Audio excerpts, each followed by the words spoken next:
छत्रपती शिवाजी महाराज व धर्मवीर छत्रपती संभाजी महाराज यांना शिवीगाळ करून त्यांची विटंबना करण्याचं काम या जिहादी मानसिकतेच्या महिलेने केलेलं आहे। त्याच्या विरोधामध्ये रिपब्लिकन पार्टी ऑफ इंडियाचा पश्चिम महाराष्ट्राचा मी उपाध्यक्ष म्हणून मी सकल हिंदू समाजाच्या माध्यमातून हिंदू जन आक्रोशाच्या मोर्चाचं या ठिकाणी नियोजन केलेलं आहे। त्यासाठी मी या ठिकाणी संबोधित करण्यासाठी आलेलो आहोत।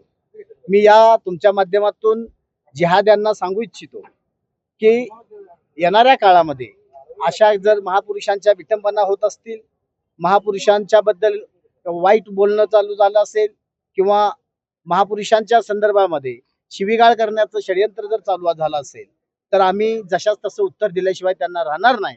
कारण अनेक वेळा जर बघितलं तर डॉक्टर बाबासाहेब आंबेडकरांची सुद्धा विटंबना अहिल्यानगरमध्ये झाली, छत्रपती संभाजीनगरमध्ये झाली, त्या ठिकाणी जिहादीत मिळाली।